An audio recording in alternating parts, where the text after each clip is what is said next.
Angela Davis.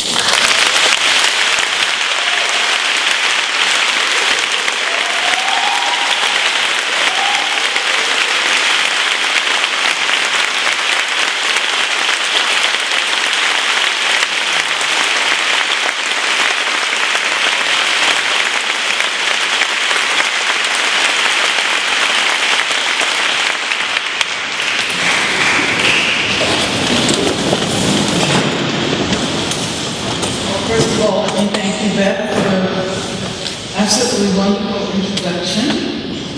And let me express my gratitude to the organizers of this symposium, to Barbara Phillips, Crossroads Foundation, and the organizing committee for what I think will be an annual Robert Howard Memorial Symposium.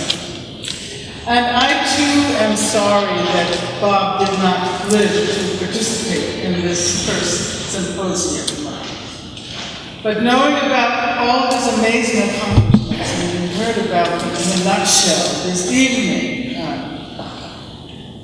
and I'm thinking especially of the work he did to improve access to education. We know that his work, his dedication, his commitment, his passion made it possible for us to do the work we do today. So let me say thank you, Bob Howard, and thank you, Barbara, for inviting me to participate in this event. I'd like also to thank the bishop and the dean and the associate dean of the cathedral. I was saying that actually I feel very much at home in the Episcopal Church because my father used to be a lay reader. And I think this is the place that should encourage social justice activism.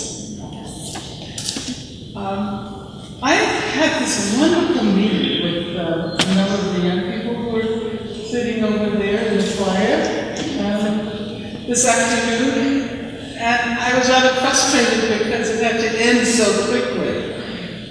But let me tell you, they should really be the ones speaking to you this evening. And I think we should keep in mind that it is young people who read the fruits of past struggles and who take those struggles places that those of us who engaged in the initial movement could have hardly imagined. I actually want to begin by referring to a film, which I think you all saw. Did you see the documentary about my trial? It's a film that's called Free Angela and All the Political Prisoners. Some of you may have seen it. And as some of you may know, I was tried on 3 charges back in the early 1970s, all of which carried the death penalty. And the pretext for those charges was the fact that I owned guns that were used at a courthouse in Northern California in an attempt by Jonathan Jackson to free his brother George and 2 other solidaries. And I raised this because this is a symposium about gun violence. And many people ask me, well, how do you feel about guns today? You own guns in the past. And let me say that if I recall the conversations around guns and gun violence during that period, it was primarily about racist violence. It was Black people talking about the need for guns as a way of asserting our right to self-defense.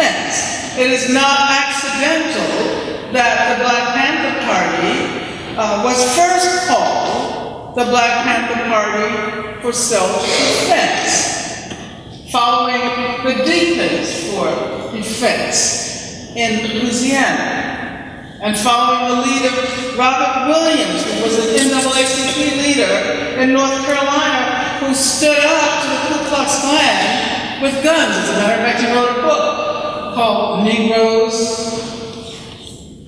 with Guns.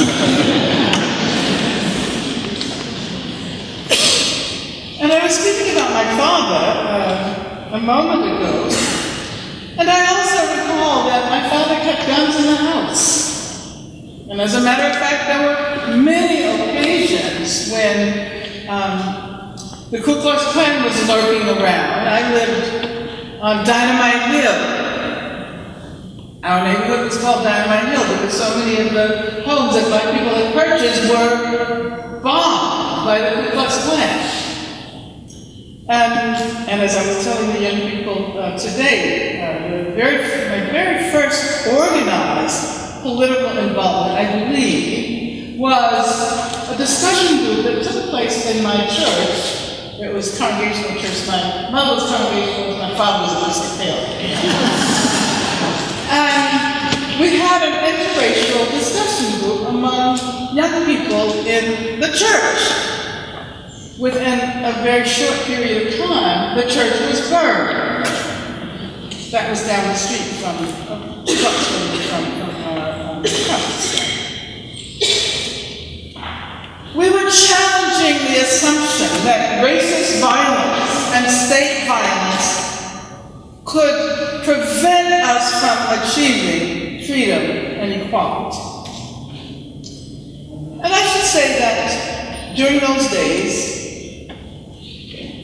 some of us also saw ourselves challenging the nonviolent approaches that were prevalent in the civil rights movement, whose foremost advocates, of course, were Dr. Martin Luther King and others. And I think I might say today that we naively tended to see armed self-defense as an answer to the pervasive violence of that era, especially the violence inflicted on freedom movement activists. But of course it wasn't so simple. The activists who engaged in nonviolent action were far more courageous than so many people who advocated picking up the gun. This is another conversation that we can pursue at another time. I seem to make it to Chicago rather regularly these days.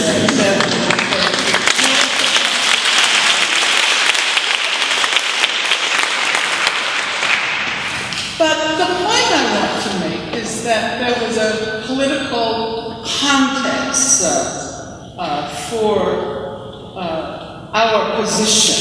We were inspired by Frantz Fanon, who argued that Africa had to be decolonized. We were inspired by Che Guevara and Fidel Castro, who were principal figures in the struggle that led to the Cuban Revolution. We were inspired by Nelson Mandela and Nkontwe Sizwe.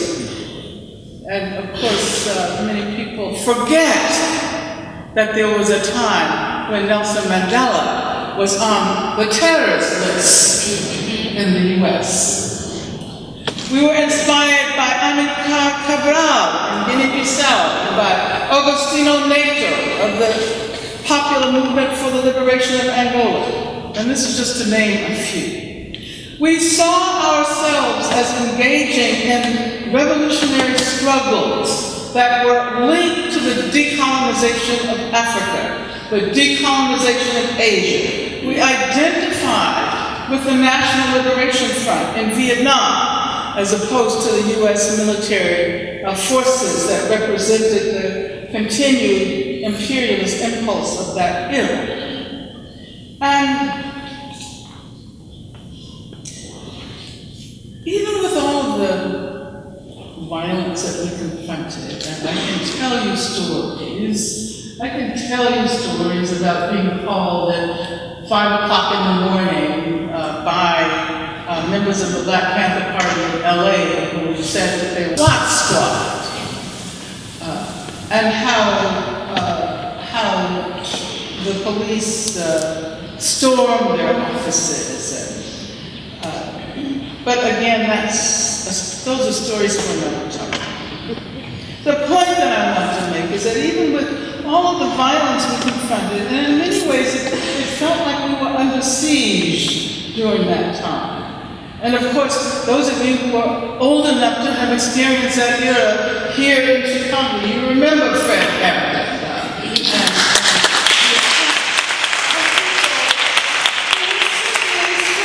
For justice.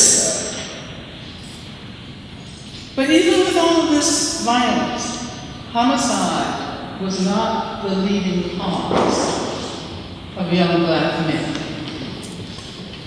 Gun violence had not reached epidemic proportions, and the political context within which guns are legitimated, which is now a right-wing conservative context, was very different. Speaking about Chicago in the 70s, we also know that Chicago has been the site of much discussion about gun violence, especially since the tragic death of Hadia Pendleton last January. But unfortunately, the solutions that tend to be offered often involve more guns and more violence. It has been pointed out that here in Chicago, some 47 people were shot and 9 killed on Chicago Day weekend. And that nine people were shot and killed over the weekend of July 4th. And in response to this, there have been calls for more armed police. That is to say, more guns, more violence, in order to combat violence. Even though I emphasized the way the discussion on guns during that era, guns and violence during that era, diverged from the discussion we are having today. There's a rhetorical strategy that was used during that era, one that led to many important insights and perhaps should not have been considered only rhetorical. And this might be helpful today. I can remember calls for gun control. And many of us said, yes, as a matter of fact, let's take guns away from everybody. And especially from the police.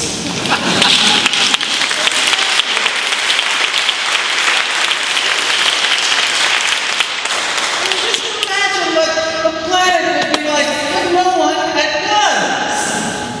If we could disarm the military and disarm all the police forces and disarm civilians as well.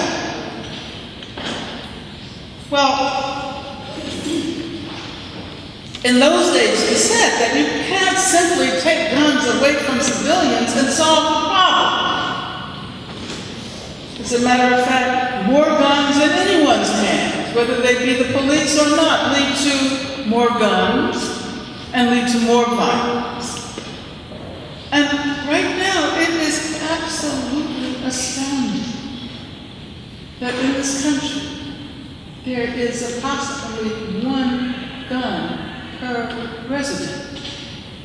That is to say, some 300 million guns, which amounts to something like 94.3 guns per 100 people. Now, that's insane, isn't it? And as a matter of fact, I think we should consider statistic in relation to the statistic that was just evoked earlier, that the U.S. has 25% of the incarcerated population, while only 5% of the population of the world. There's a relationship between this drive towards mass incarceration and the epidemic of gun violence. If you compare the numbers of guns in this country to the numbers of guns in Palestine, how many guns do you think there are in Palestine proportionally? It's actually, okay, we said for the US, it's 94.3 for every 100 residents.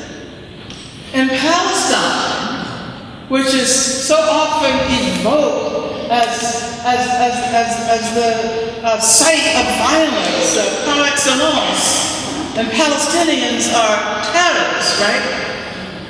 In Palestine, it's 3.4 guns for every 100 residents. Now you tell me where the violence emanates from. In Ghana, I just recently made a trip to Ghana a couple of months ago, and it's 0.4% per every 100 inhabitants.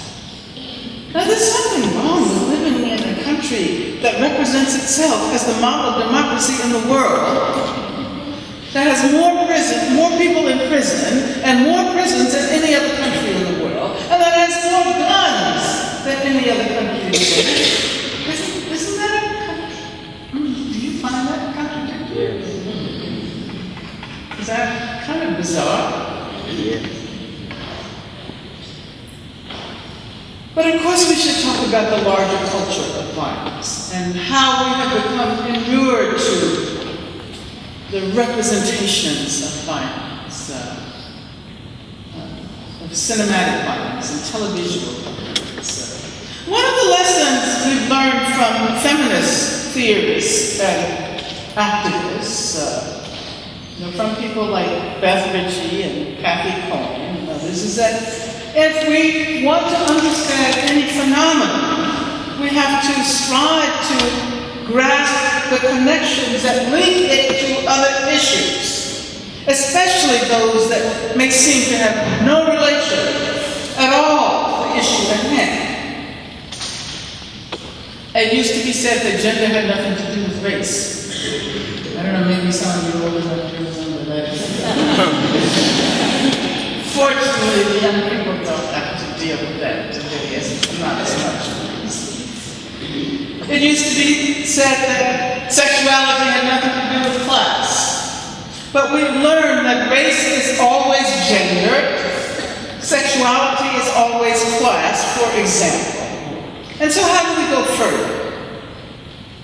We often assume that gang violence has nothing to do with police violence, or that police violence has nothing to do with domestic violence or intimate violence, or that the violence that consumed the lives of the 4 young girls in Birmingham 50 years ago on September 15th, that violence has nothing to do with the violence that consumes the lives of young people of color today.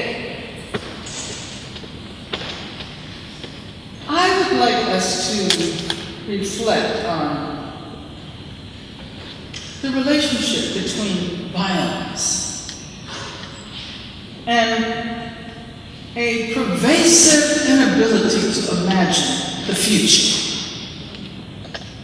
In many ways, violence is a solution that isolates the present from the future. Or so it's a solution that precludes future possibilities, whether we're talking about economic future, cultural future of a community, or the future of a family, whatever its configuration may be. 50 years after the bombing of the 16th Street Baptist Church by the Ku Klux Klan in Birmingham, Alabama, we can say say that the Klan, along with government collusion, because we know that the FBI had infiltrated the Klan and knew about the bombing before it happened. But we can say that they not only violently destroyed the lives of Carol and Denise and Annie Mae and Cynthia, because they couldn't imagine a future that might be defined by racial equality. They destroyed those who were charged with creating a more habitable future for Black communities. And in a sense, you can say that that violence was inflicted because of an inability to imagine a future that would be better for all of us. Black and Latino youth who today assume that the only way to protect themselves is to carry weapons are only abstractly protecting themselves.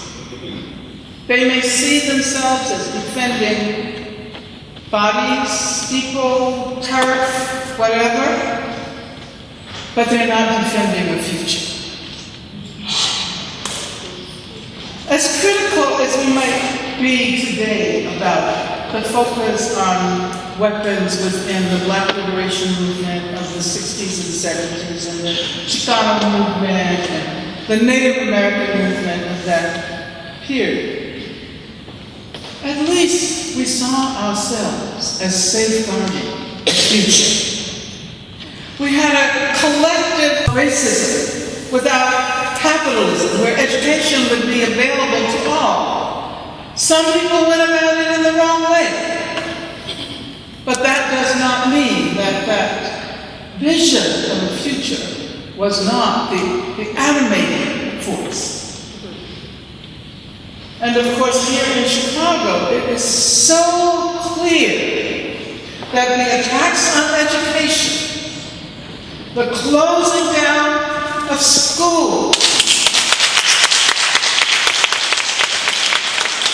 the lack of respect for teachers and for their union,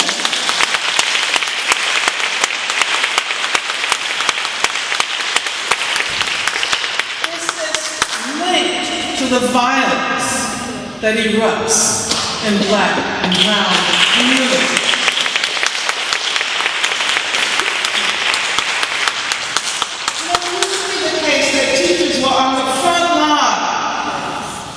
Of the struggle against violence.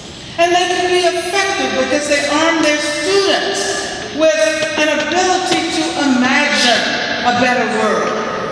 A world where poverty might one day become an anachronism, where racial and gender equality might prevail, where the society would have been purged of homophobia and transphobia. And so it is so sad to hear that so many young people cannot imagine themselves living beyond their teens. Now, there have been moments of promise that have perhaps given us a glimpse of what it might mean to inhabit a society that is not so pervaded with violence. And I'm thinking back to the first inauguration of Barack Obama. That seems like it was a long time ago. It wasn't that long ago. But I remember that it was said that during the actual inauguration, not a single crime was committed. in Washington, D.C. Now that's amazing, isn't it? And this was a moment when vast numbers of people all over the country and all over the world, in fact, understood the historical import of that moment, the convergence of past struggles and present struggles that produced this momentary but collective vision of the future. And unfortunately, we didn't act on that vision.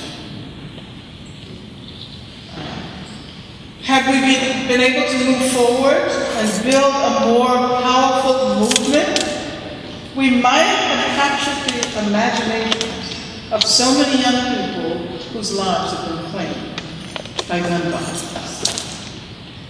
And I can tell you, I can remember witnessing amazing transformations among young Black people who decided to join the Black Panther Party. And I was talking to the young people in the meeting earlier today, and reminiscing about kids who did not know how to read and write because they had not been taught. We thought the educational system was really bad then. It's even worse today. But I was telling them that I remember teaching a class over the course of 10 weeks or so. And it was a class on Lenin's State and Revolution.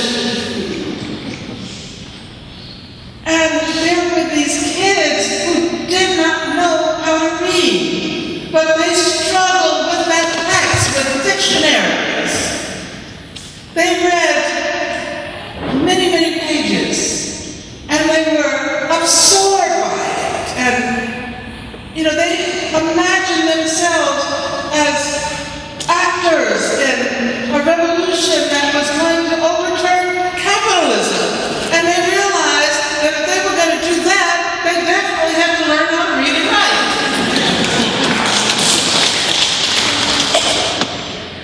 Now, what we did not accomplish, how many years ago was it? 6 years ago? Helps us to create agendas for today. Now, what is the best way to eliminate violence? First of all, we can never purge our societies of violence if we only focus on the perpetrators as the cause of that violence.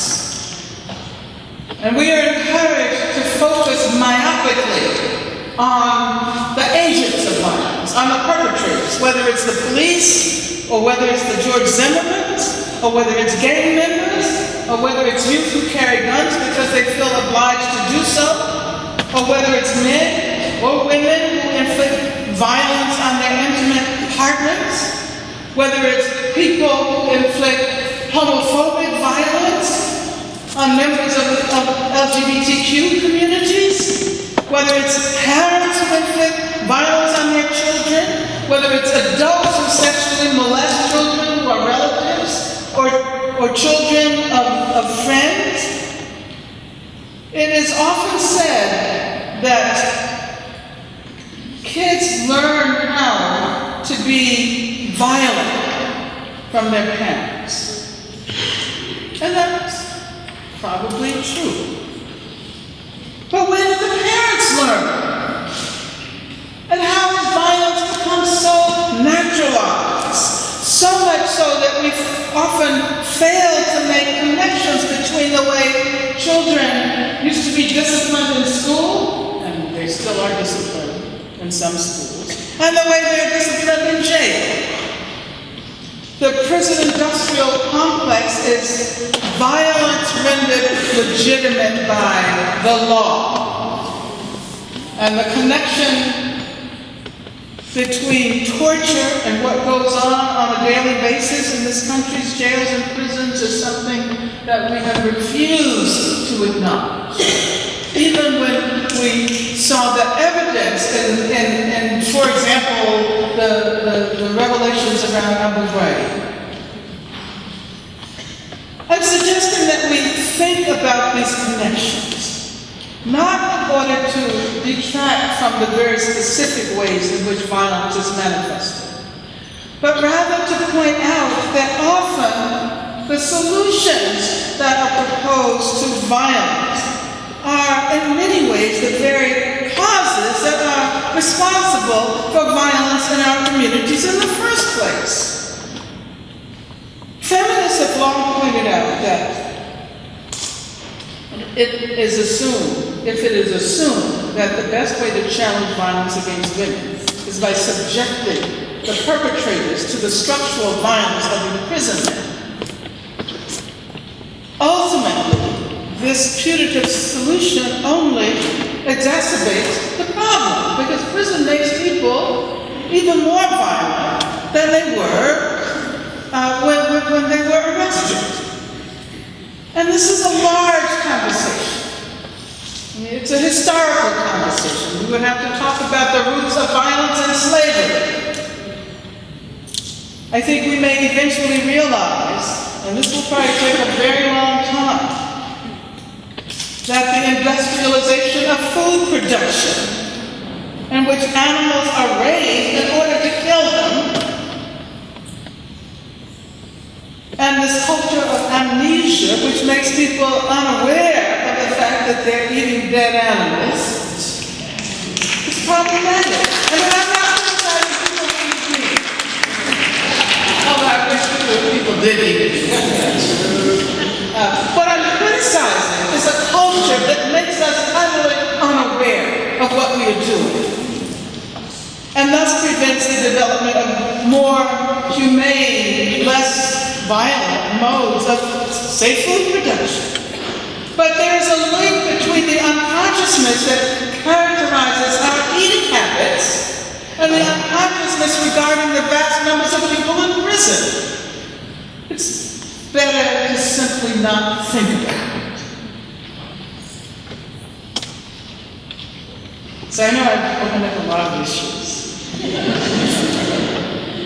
But I'm simply trying to urge you to think in broad terms.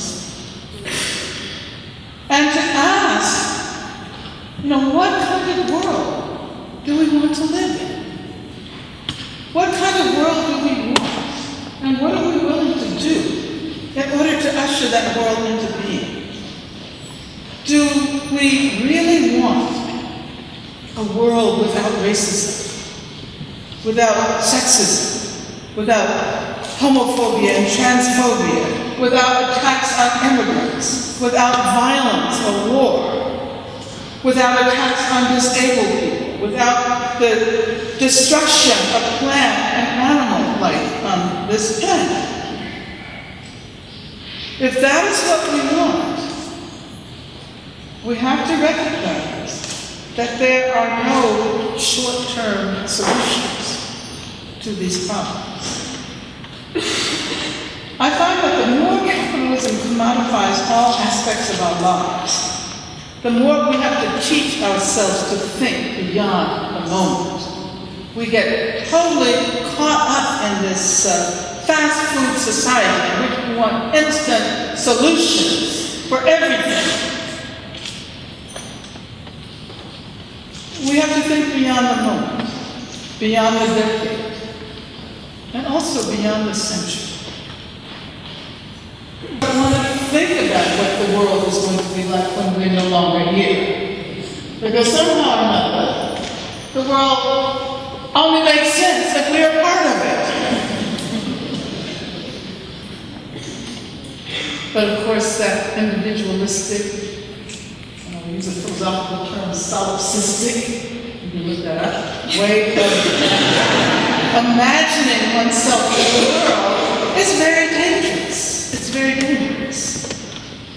And racism is still with us, largely, because too many of us have assumed that it could be wished away. Colorblindness, remember colorblindness? Violence is still with us because we fail to acknowledge the depth of its roots in our histories, in our cultures, in our families, and in our own psyches. If we are interested in the future, our collective futures, we will have to be willing to think long and hard, and to work long and hard for solutions that can gradually begin to change the way we as human beings inhabit this earth. This is the beginning of a conversation, and I've come to the end of my 30 minutes. So let me just say, we're all in this together, and there's no question about it. We have to make a change. Thank you.